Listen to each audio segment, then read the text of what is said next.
We're in Ecclesiastes, and this morning we're in chapter 7. Each year, most years it's sure, we work through a book of the Bible, and with each of the books that we've worked through over the past few years, there's usually one or two passages that are particularly tricky, particularly troubling, particularly difficult, and we have hit that passage this morning. You came on the right day, man. We have hit it square on. Ecclesiastes 7. These are the kinds of passages where you just, if you didn't have to preach them, you never would, let's be honest. And if you didn't have to read them, you never would. And if there was one or two passages that you wish probably weren't in the Bible, this might even be right up there in your list. So Ecclesiastes 7, it is undoubtedly some of the most shocking, some of the most bizarre, some of the most obscure verses that are in the entire Bible, without a word of exaggeration. A couple of verses in particular are really strange, and we'll get to those. But Ecclesiastes 7, I won't read the whole chapter, but it is useful if you get a chance this week to read the chapter. Read Ecclesiastes 7, and what you'll find as you read it is it sounds a lot like Proverbs. This part of Ecclesiastes, there's a couple of chapters. They sound very Proverbs-y.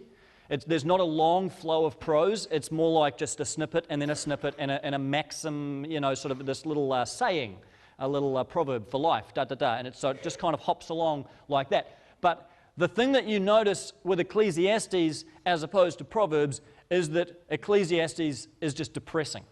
The Proverbs are like Proverbs in need of Prozac. They're really, really, they get you down kind of Proverbs. They're not the uplifting type. You have Proverbs like, it is better to go to a house of mourning than to a house of feasting. Frustration is better than laughter. The day of death is better than the day of birth.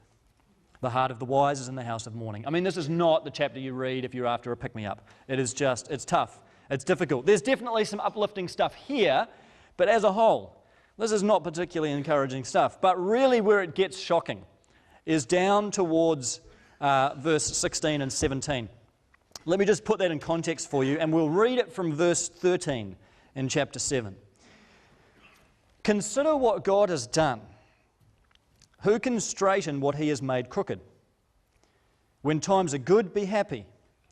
But when times are bad, consider. God has made the one as well as the other. Therefore, you cannot discover anything about your future. In this meaningless life of mine, I have seen both of these. The righteous perishing in their righteousness, and the wicked living long in their wickedness. And then here is the clincher right here. This will shock you. Do not be over-righteous, neither be over-wise. Why destroy yourself? Do not be over-wicked, and do not be a fool. Why die before your time? It is good to grasp the one and not let go of the other. Whoever fears God will avoid all extremes. So it sounds like what he's saying in verse 16 and 17 is don't overdo it on the righteousness. Don't go too crazy on the righteousness stuff, on living a godly life, on being a good person. Don't go too crazy on that. Don't overdo it. Just moderation is really the answer. And then in the next verse, it sounds like he's saying, don't be over wicked. In other words, you can be a little bit wicked. It sounds, isn't he giving us license then to be just a little bit sinful? So on the one hand, the shocker is don't go crazy with righteousness. And then on the other hand, well, maybe you could be a little bit sinful at the same time. It just sounds like the opposite of what we're supposed to do as Christians. Aren't we supposed to be pursuing righteousness? Aren't we supposed to be pursuing godliness? This sounds like godlessness. It sounds like this path of moderation that he's encouraging us to take. Let me just try here and step back and put this in a little bit of a broader context to see what the quester is saying. In Proverbs, as in most of the books of the Old Testament, there is a basic formula for life, which we could call the character-consequence formula. And it basically says that if you live a good life, if you are obedient, if you pursue wisdom and righteousness and godliness, you will be successful. You will be blessed. You will experience the blessings that we talked about last week in Ecclesiastes 6, wealth and long life and children. You'll be blessed. Time and again in Proverbs, this is promised. The blessings of obedience, the blessings of faithfulness. So good character leads to good consequences in life. And the opposite's true, that if you have questionable character, if you live a disobedient life, unfaithful, rebellious against God, if you are the wicked in Proverbs, then what happens to you? You come to ruin. Violence comes upon you. Your enemies overtake you. Your life's probably going to be cut short. You'll live in poverty. These are the things that are promised to those who have bad character. So it's quite a clear formula. Good character, good consequences. Bad character, bad consequences in life, in this life. So you could basically guarantee on the basis of your behavior, on the basis of how you live, how things are going to go for you in life. You can take it to the bank and that's just how it worked. The problem that the quester is identifying, and you can understand, is that he's just seen too many examples of when that doesn't work. And what he sees is the righteous perishing in their righteousness. What he sees is the wicked living long in their wickedness. What he sees is the character-consequence formula breaking down. And the guarantee that X equals Y just collapsing, that the formula doesn't seem to work. And it's not hard to think of examples of this, is it? In our own lives, in our own world, where certain character, good or bad, doesn't equal certain consequences. We often wish it would, but so often it doesn't. You think of the sincere Christian couple, desperate to have children who can't. And yet teenage girls getting pregnant who don't even want to get pregnant and having an abortion. Where's the character consequence formula there? Where's the good life, faithful life, equals certain consequences, equals some entitlement to some kind of blessing? You think of diligent people who save well, are disciplined with finances, seek to honour God with their money, and they fall victim to some dodgy investment banker who preys on the vulnerable and the elderly, rips them off, and then they don't seem to suffer many consequences because their money's tied up in trusts and companies and so on. They never really seem to be fully held to account. Where's the character consequence formula there? So you can relate to what he's saying, right? We see that. We see the righteous, the so-called righteous, perishing in their righteousness. We see the wicked, the dubious of character, the questionable character, living long in their wickedness, thriving, flourishing. We see bad people getting away with all kinds of things, ripping people off, trampling over others, wounding people and seeming to get away with it. We see the collapse of the character consequence formula. That's what the quester is lamenting. And what he does boldly, some would say stupidly, is he points the finger at God for this. And he says in verse 13, consider what God has done. From the quester's perspective, this isn't just something that's part of life, this is something God has done. Who can straighten what he has made crooked? God is the one who's made the character consequence formula crooked. He's the one who's led to the breakdown in what should be a reasonably straightforward equation. And so he says, God has made one as well as the other. You can't really discover anything about your future. And it's in that world, it's in that story that the quester sees the way the world is as far as he can see it. That's the context for him giving this shocking advice that he gives in verse 16 and 17, where he says, don't bother being too righteous. And don't go crazy with wickedness. Why go to either extreme? Because he's saying that a righteous life can't guarantee you any particular blessing. And a wicked life isn't going to guarantee that you come to any particular ruin. So what's the point? Really what he's saying is he can't find a basis for good character. He can't find any solid basis on which to advocate good and godly character. What's the point? So he gets to his conclusion and says it is good to grasp the one and not let go of the other. In other words, it's good to grasp the advice about don't go crazy with righteousness, and it's also good not to let go of the other piece of advice, don't go overboard with wickedness. And what you should do, he says, is avoid all extremes. Or another translation says, the one who fears God will follow both. Both pieces of advice. Avoiding the extremes of over-righteousness and the extremes of over-wickedness. What he's really advocating in the end is this kind of moral moderation. This kind of character moderation, somewhere between righteousness and wickedness. We're just supposed to walk this kind of middle path. It is radical stuff. It's troubling. And I think what we have to realize at the outset is Really, for the quester, this is a cry of defeat. Not really a serious solution about how we're supposed to live. It's a cry of defeat from him in his total failure to find any basis for godly character. He sees the character-consequence formula having collapsed around him, righteous, perishing, wicked, flourishing, and he says, in view of that, what's the point? Don't bother going to either extreme, just walk some middle road. As one commentator put it, the quester's shocking advocacy of moderation is more a despairing cry of protest than a viable way forward. That's really what you're reading, is a cry of protest. This is the world as he saw it, crooked, where people don't get what they deserve, and in view of that, what's the point of being too righteous? The question for us is, what on earth do we do with this? I mean, how do you get off this sinking ship? This is difficult stuff and this is troubling stuff, and people have various ways of trying to interpret this chapter. Some people say, well, you know, what he's really saying is don't pretend to be righteous, that he's kind of talking about the fakey kind of righteousness where it's the pretense of goodness.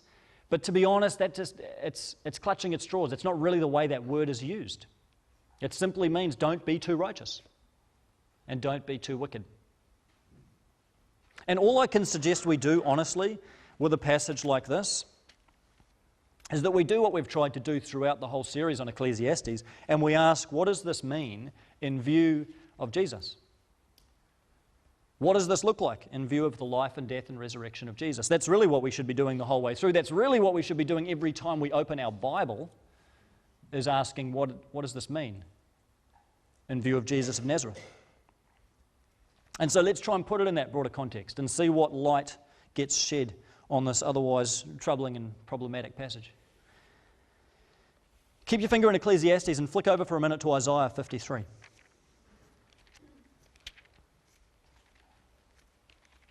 Isaiah 53 is one of the great messianic prophecies in the Old Testament.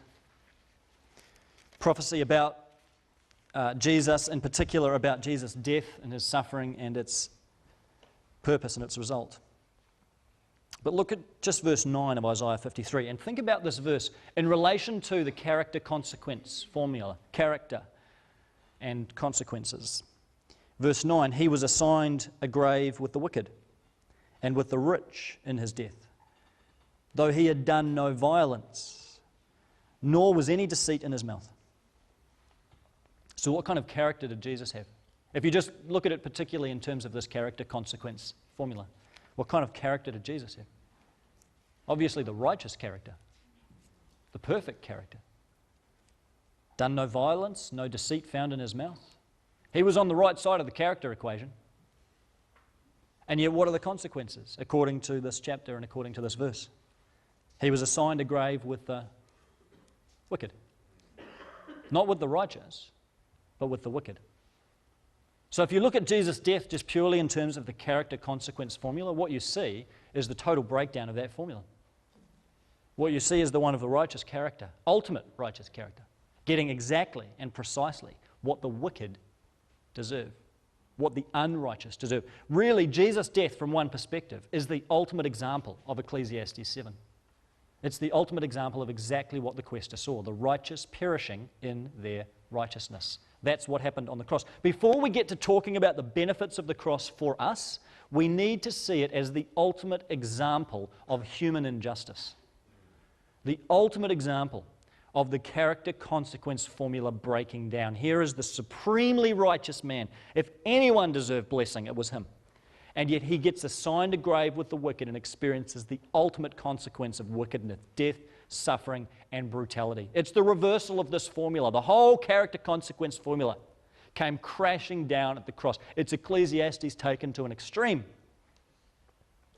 And yet it's right there in the death of Jesus that God is doing something completely new and completely different and giving us a fundamentally new basis for character.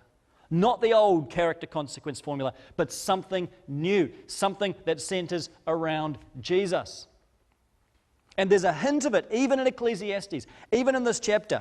It's intriguing that Ecclesiastes 7 is, I would say, the darkest, most hopeless, most shocking passage in all of Ecclesiastes.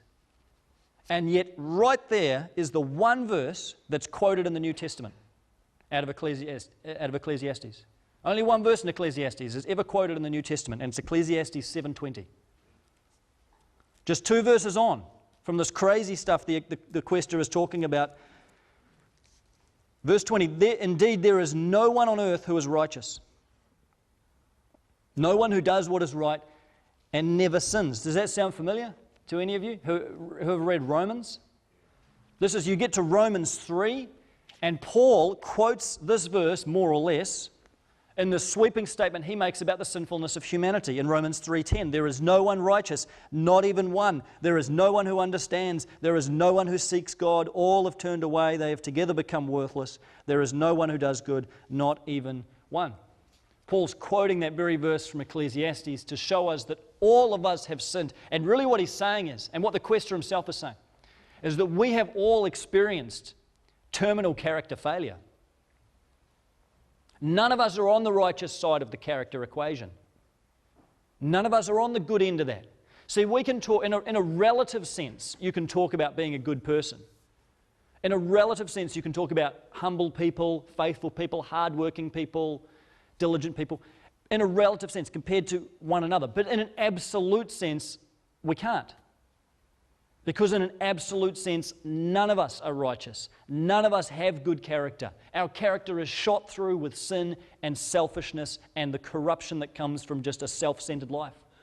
So really, you and I wouldn't even want the character consequence formula to work, even if it did, because we're all on the wrong side of it. We're all on the wrong side of it. And if we got the consequences that our character actually deserved, you wouldn't like the look of it.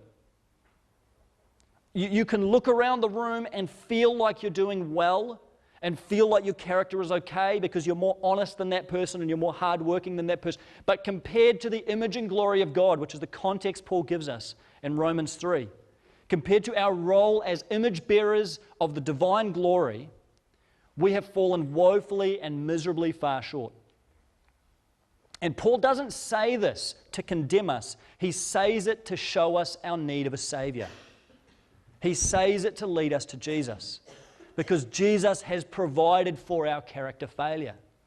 Jesus has provided for our inability to have the kind of character that Proverbs calls us to, that the Old Testament and the New call us to be image bearers of God, to reflect His character. We've failed, but on the cross God has made a provision for it, and He has invited us into the death of Jesus, where we can experience forgiveness, where we can experience renewal, and where that old identity, that old character can be stripped away.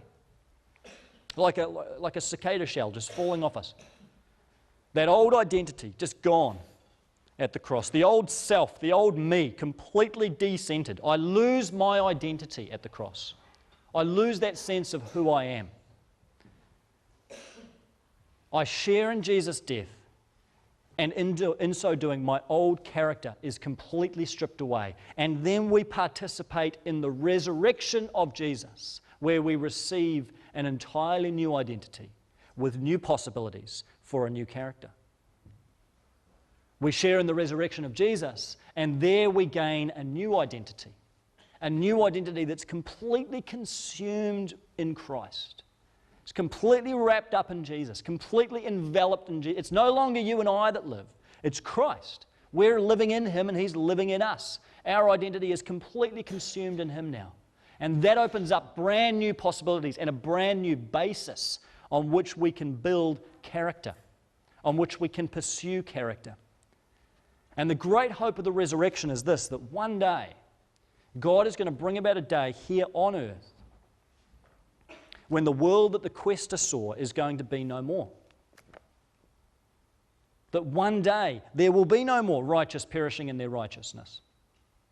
There will be no more wicked living long in their wickedness. There will be no more of this injustice that we see in the present world. There will be no more people getting ripped off. There will be no more scandal. There will be no more injustice and unfairness.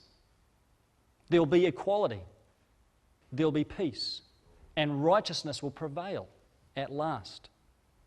That's the day that we have to look forward to. That's the hope of the gospel. That's the hope of the resurrection of Jesus. And that picture changes the picture that the quester sees in Ecclesiastes 7. Because you have to at least be fair to him and say he only saw part of the story. You can't blame him for standing where he stood in the story. Before Jesus, before the fullness of the gospel was revealed. This is the world that he saw, a world that looked utterly crooked, without much hope of redemption. But you and I now see a bigger picture. We see a different story. We see the fullness of that story, centered around the death and resurrection of Jesus, culminating in the final renewal of all things. And because we see a bigger picture, because we see a fuller story, we can see a new basis for our character. We still see the world that the quester saw. I mean, we still live in this world, in the present, in a world where the righteous do perish and the wicked do flourish. We still see all that crookedness, but in the middle of that crookedness, we see extraordinary hope because of the gospel. We see lives being transformed and renewed. We see the power of the Spirit. We see the death and resurrection of Jesus changing and transforming and beginning to make straight what has become crooked. We see the straightness. We see the plan starting to work out, even in the midst of this crooked world. And so what does this say then about our character? What kind of basis does this give us for character? Because you can't really follow the quester down the road that he goes, into this kind of dead-end street of just advocating moral moderation. It's a hopeless path. It just leads you into this no man's land between righteousness and wickedness. We have a bigger story. But at the same time, we can't just go back to the old formula. And sometimes this seems to be what Christians want to do. They want to go back to the old character consequence formula. And we think that because of Jesus, all that's really happened is that the formula's kind of changed a bit. That now what it means is, if I'm righteous in this life, I'm going to receive blessing in the next life. And if I'm wicked in this life, I'm going to receive punishment in the next life. And it's still all about the character consequence formula. Now it's just a bit delayed. But I don't know that that takes account of the fullness of what Jesus has done. Because I think through the death and resurrection of Jesus, God hasn't given us a formula anymore. I think He's given us a person as a basis for our character in the present. God hasn't given us a formula. He's given us Jesus. He's given us the person of His Son. That's the basis for our character in the present. That's the basis for pursuing a righteous life in the present because of what Jesus has done for you and I. It's really not about your character at all. It's about Jesus' character. It's really not about how good or bad you think you are, how good or bad you might be this afternoon or tomorrow. It's all about what Jesus has done for you and you living within the character of Jesus. He's had the perfect character and He's secured for you through His death and resurrection immeasurable blessing. And He invites you to experience that. It's really not about your character at all. It's all about what Jesus has accomplished and you living within the character of Christ. And then, yes, we do outwork that character. That doesn't mean it's not important for us to pursue righteousness. Doesn't mean it's not important for us to pursue godliness, but we do it as an outflow and an expression of living in Christ and living in and within His character. And so I would say the basis of our character in the present is not the old character consequence formula. I think that did break down at the cross. I think that was the end of it. It's done away with. The basis of our character is Jesus. And maybe the best definition that we can give of what character is, what Christian character is in the present, is that it is our fitting participation in the story of God. The story of God that centers around Jesus. Character is our fitting participation in the story of God. We know what God is doing on this planet. He is restoring and reconciling and redeeming and renewing and recreating and all kinds of other great R-E words. He is doing these great things through Jesus. He calls us and invites us to be part of that renewing work. And part of this is the outworking of our own character in our own lives. So maybe instead of thinking about your character just in terms of rules, or just in terms of formulas, or commandments, or principles, think of it in terms of what is fitting participation within this ongoing story of God, within this ongoing story of what God is doing through Jesus. So take just a practical example. Take the example of you keeping your word to somebody else.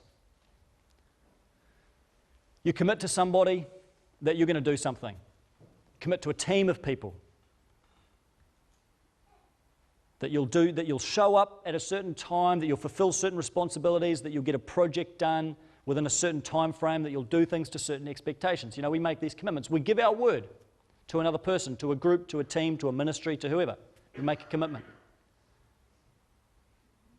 Now, having made that commitment, what is a fitting participation in the story of God in terms of how you fulfill that commitment? What is fitting? See, we could go to some kind of principle, some kind of rule, and say it's about integrity. That's the principle, or commitment as a rule. And we tend to want to go to those principles and those rules. But what if you looked at it in this narrative sense and said, what is fitting participation within the story of God? Well, what is God doing on earth? He is restoring relationships between humanity and Himself, between humanity and one another. What do restored relationships look like? Aren't they, among other things, characterized by commitment and honesty? When you break your word to someone, when you say, yeah, I'll do it, I'll be there, I'll show up, I'll get it done, I'll do it this way, and then you let people down and you break your word, that's not just you breaking your word, that's a violation of relationship. That's a relational bond. It is, biblically speaking, a failure to love one another. It's a relational issue. And it works against the story of what God is doing, because God is bringing relationships together. God is forging, through Christ, relationships characterized by honesty, by integrity, by commitment. And if we break our word and our yes becomes no and our no becomes yes, then really we are swimming against the story that God is unfolding. What is fitting participation within the story of God? It is that our relationships would image the type of relationships that God is bringing about, and the type of relationships that God will one day bring about in the new creation. When they're fully and finally renewed, then they'll be characterized by complete and total integrity. Our character in the present should be a little foretaste of that final character we'll have when Christ returns. Take another example. Take the example of sexual purity for couples before they get married. Should we live together before we get married? Should we sleep together before we get married? How do you address that as a character issue? See, again, we want to go typically to rules and commandments and throw a verse at the other person and say, well, this is what the Bible says, and here's the principle, or here's the commandment. But what if you looked at it in the sense of what is fitting participation within the story of God? What is in keeping with the story of God through Jesus Christ? Well, you think about what marriage is supposed to be. Isn't it supposed to be an imaging and a reflection of the story of Jesus and the church? Jesus gave His life for the church on the cross and betrothed Himself to her, in a sense. And now in the present, what is Jesus doing? He is purifying His bride. He is wanting us as His church to keep ourselves pure for our wedding day, preparing ourselves for the day of our wedding, the great marriage supper of the Lamb, as Revelation describes it, when we will be fully and finally united to our groom, to Christ. That's a story.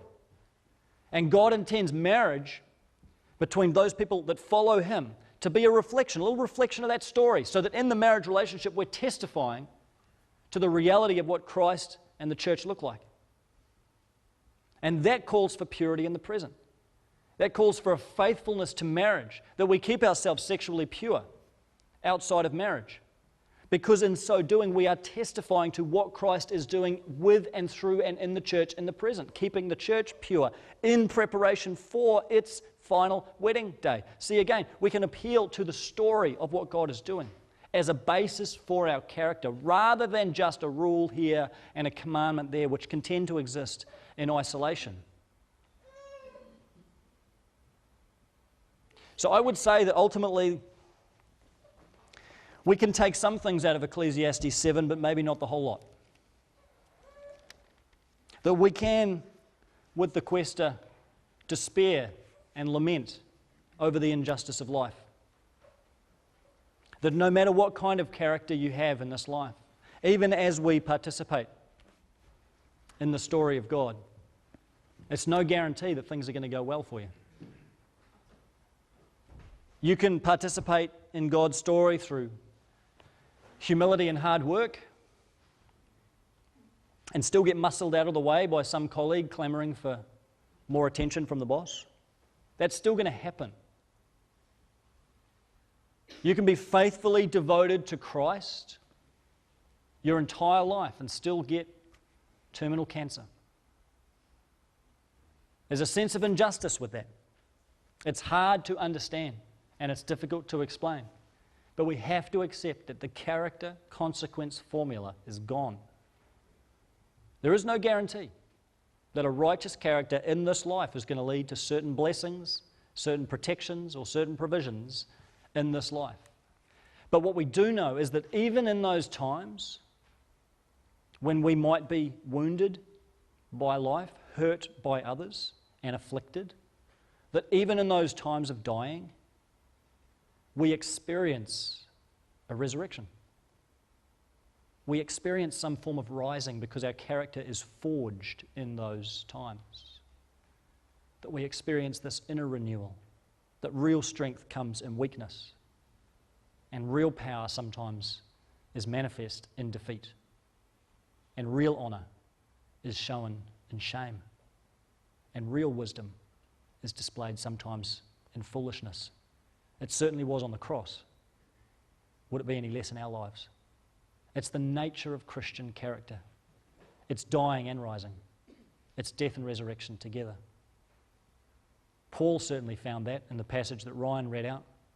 He said, I carry around in my body the death of Jesus, that the life of Jesus might be made known in you. For the sake of his churches, he was prepared to take the dying end of the equation, to experience incredible affliction, in order that others might receive life and might have the gospel come to them. The old character consequence formula is gone.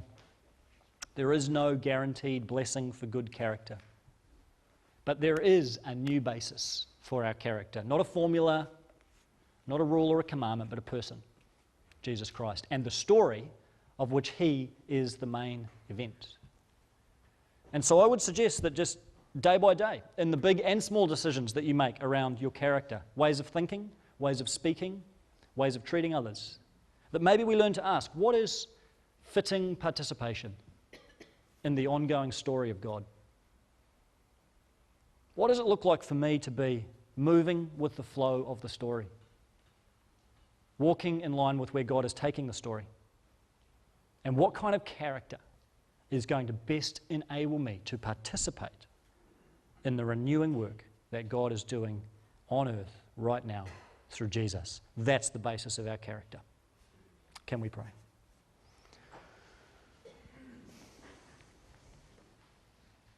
Father, we thank you for Jesus.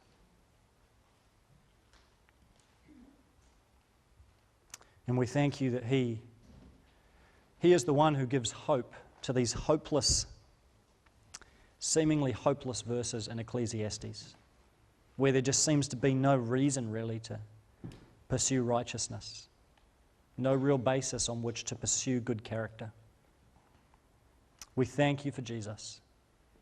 And we thank you that He's taken away our complete failure to be who we were created to be. And He's invited us to experience the blessing of life and redemption because of you. We're grateful, Lord, and we thank you that on that rock of Christ there is now a firm basis for us to pursue good character. But I pray that we would not do that out of some kind of legalism, some kind of moral striving, some kind of desire to earn brownie points. But Lord, that we would simply do it as an expression and an outflow of our deep love and gratitude for you. So show us what it means to participate in your story. to live out the story of God as you move it towards its incredible ending, reconciling and renewing all things to yourself through Christ. We thank you for your invitation to be a part of it, and we step into it. We lean into it. In Jesus' name, amen. Connection Point is a joint production between Connection Resources and Shore Community Christian Church. If you would like a free copy of today's message, please email us or phone us on 0800 90 30 90. To subscribe to our free podcasts or to listen to the latest message, go to connectionresources.org.nz.